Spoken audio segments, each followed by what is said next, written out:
and its growing investments, oil and gas exploration in Egypt, which complements state efforts to turn Egypt into a regional hub for power generating and exchange.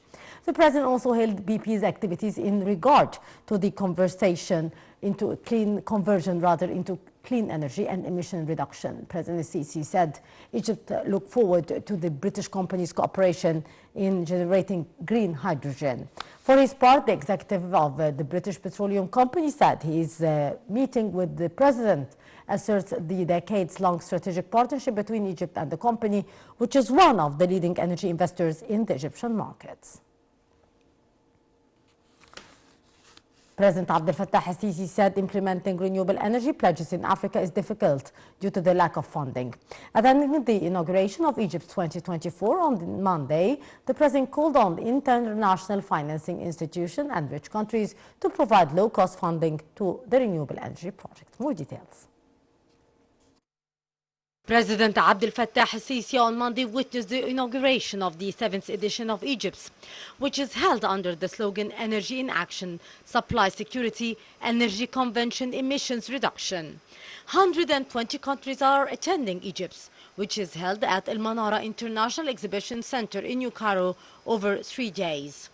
At the inauguration, President Abdel Fattah al-Sisi said implementing renewable energy pledges in Africa is difficult due to the lack of funding, calling on the international financing institutions and rich countries to provide low-cost funding to renewable energy projects. The president pointed out that some advanced countries failed to meet the climate pledges made at Paris 2015. He added that Africa has great renewable energy potentials that can generate thousands of megawatts, but is short in funding needed to launch such projects. President Sisi asserted that Egypt had been incurring 10 to 9 billion US dollars yearly due to bad infrastructure and roads. But the problem was overcome in recent years through the huge spending allocated for these projects. Meanwhile, addressing the inauguration, Oil and Mineral Resources Minister Tariq Al-Mullah said Egypt managed to launch a 2016 strategy that tackled all stages of the oil and gas supply chain with the aim of achieving sustainability and securing local markets' energy needs. The minister also hailed Egyptian oil sector success during the UN Climate Change Conference COP27. On the sidelines of Egypt, a discussion panel was held over energy convention with the attendance of President Sisi. The session investigated progress made in the energy to ensure the future sustainability. Oil Minister Tariq Al-Mullah addressed the session, saying Egypt is among the first countries to adhere to gas emission reduction measures, joining the methane gas reduction pledges in 2022. Al-Mullah added that Cairo also several years earlier abided by the global climate commitment, including Paris 2015 pledges. The oil minister asserted that the country resorted to using natural gas with its reduction as the first option for the energy convention, adding that 60% of the electrical power in Egypt is generated from gas.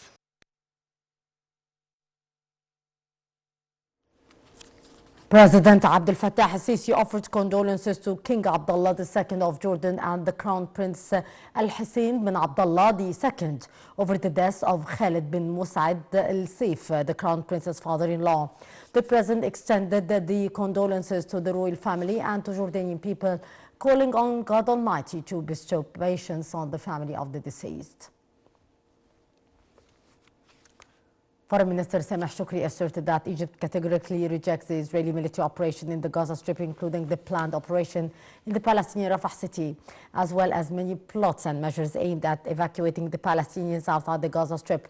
The remark was made as Shoukry met on Monday with the U.S. Congressman delegation led by Adam Smith, Democrat leader at the Congress Military Services Committee, who is visiting Egypt as part of the regional tour. Shoukry said Egypt sees no other alternative for an immediate ceasefire and the launch of clear steps towards a serious and real peace process that lead to the establishment of an independent Palestinian state within a short and definitive timetable. The foreign minister also asserted the important role of the UNRWA, notably during the current crisis, in receiving and distributing humanitarian aid in the Gaza Strip. The International Court of Justice (ICJ) on Monday opened hearings on eventually issuing a non-binding advisory opinion on the Israeli occupation of the Palestinian territory since 1967.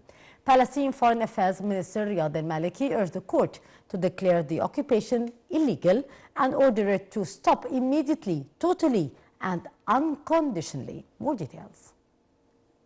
Palestinian Foreign Minister Riyad al-Maliki on Monday demanded an immediate end to Israel's occupation of the Palestinian territories at the start of the hearings on the legal status of the disputed land at the United Nations Top Court. More than 50 states will present the argument before the